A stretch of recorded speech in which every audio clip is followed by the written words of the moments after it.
안녕하세요. GSM이TV의 GSM이입니다. 제가 이번에 영상 올리는데 시간이 조금 걸렸죠. 이번 영상부터는 선생님들 플러스 부모님들까지 모두 보실 수 있는 영상으로 구성을 하고자 고민도 좀 하고 회의도 좀 거치면서 시간이 조금 걸렸어요. 편식 바꾸는 법 뭐가 있을까요? 아이가 많이 먹을 수 있도록 격려도 해주고, 먹으면서 이건 이런 맛이야, 이건 저런 맛이야 설명도 해주고, 아니면 요리할 때 아이들이 직접 참여해서 요리 과정을 한번 경험해보고, 그런 거 무난히들 많이 하고 계시죠? 그런데 그것 전에 아셔야 되는 것 3가지가 있어요. 편식 바꾸는 법 3가지. 첫 번째, 무엇보다 아이가 먹는 음식을 파악하셔야 돼요. 먹는 음식을 다 파악하시려면 어떻게 하셔야 될까요? 그날 식단에 따라서 아이가 먹었던 식재료, 먹지 않았던 식재료, 먹었던 식재료 조리법, 먹지 않았던 식재료 조리법을 모두 꼼꼼하게 일주일간 기록해보세요. 원에서 어떤 음식이 나왔고 어떤 음식을 잘 먹었는지도 선생님께 꼭 여쭤보셔서 쭉 리스트를 작성해주세요. 두 번째, 먹지 않는 음식 리스트. 먹는 걸 같이 작성하시면서 먹지 않는 리스트도 함께 작성해 주셔야 돼요.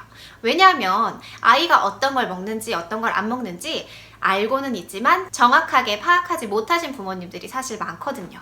정확하게 파악한다는 게 이럴 땐 이걸 먹기도 하고 저럴 땐 저걸 먹기도 하고 해서 헷갈려요 하시잖아요. 그게 조리법에 따라 다를 수도 있고 내 상황이기 때문에 친구들이 먹어서 먹는 걸 수도 있어요. 그런 경우에는 긍정적인 거죠. 아이가 맛을 봤기 때문에 그 맛을 알고 그 상황 속에서는 먹을 수 있는 충분한 여지가 있으니까요. 그렇게 2가지를 다 정리를 하셨다면 가장 중요한 아이 먹는 양을 확인하세요. 아이 먹는 양 다 알아요. 우리 아이 조금 먹어요. 우리 아이 많이 먹어요. 그런데 그 기준이 부모님마다 다 달라요. 원에서는 같은 식판에 나오기 때문에 상대적으로 아이들과 비교를 하긴 해요. 그렇지만 그것조차 교사가 그 교실 상황에서 단편적으로 그냥 쭉 지켜보는 모습일 뿐인 거예요. 아이가 객관적으로 어떤 그릇에 얼마큼을 먹는지 부모님 파악하고 있으셔야 돼요. 먹는 양 같은 경우에는 하나의 그릇을 딱 준비를 하시고 그 그릇에 아이가 먹을 만큼의 양을 딱 생각해서 주세요. 그걸 다 먹는지 다 먹지 않는지 이것도 일주일간의 시간 동안 파악하시면 돼요. 내가 반 공기를 줬는데 이걸 다 먹었다. 그러면 여기서 조금만 더 줘보고 조금만 더 줘보고 아이가 다 먹는 양을 확인하시는 거죠. 그날 컨디션에 따라 혹은 기분에 따라 다를 수 있어요. 하지만 일주일간 계속 확인을 하시다 보면 어느 정도인지 확인 가능하실 거예요. 그리고 그 그릇에서 확인을 하는 게 원을 다니고 있어서 사실 좀 어려워요 하신다면 일주일이 아니라 조금 긴 시간을 두고 한 달 동안 주말마다라도 확인 분명히 하셔야 되는 부분이에요. 그래서 이 3가지를 파악하셨다면 지금부터 이 3가지를 함께 해주셔야 돼요. 첫 번째, 아이가 좋아하는 그림 속 캐릭터 혹은 동화 속 주인공을 하나 같이 선정해주세요. 우리 집에 우리 아이가 좋아하는 동화책이 있다면 아주 좋겠죠? 아이들이 공통적으로 좋아하는 캐릭터가 있을 거예요. 여자친구들 같은 경우에는 시크릿 주주, 남자친구들 같은 경우에는 주인공을 선정을 하세요. 식사 상황 속에서 그들을 이용하시는 거예요.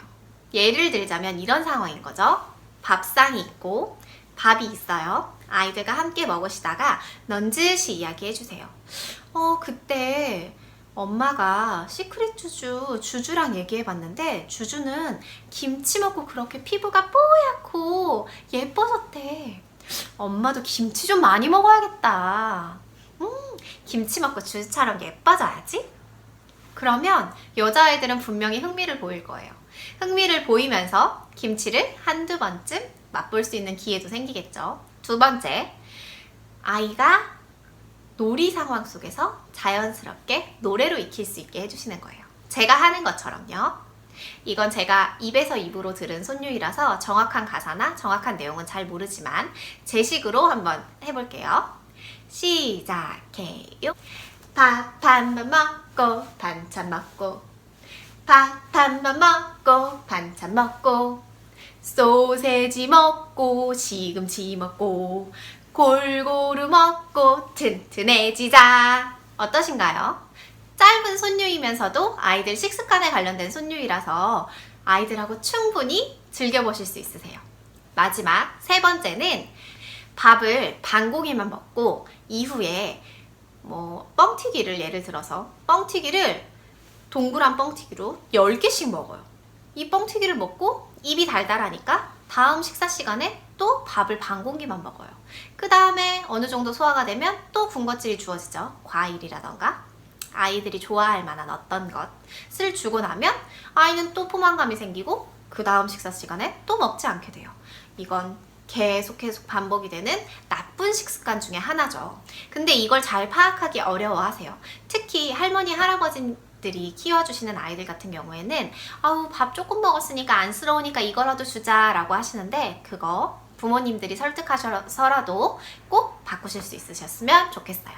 그럼 이번 영상은 제가 방금 식습관 손유이로 보여드렸던 손유이를 한 번 더 보여드리면서 마무리하도록 할게요. 시작해요. 밥 한 번 먹고 반찬 먹고 밥 한 번 먹고 반찬 먹고 소세지 먹고 시금치 먹고 골고루 먹고 튼튼해지자. 그럼 이번 영상은 여기서 마무리할게요. 안녕.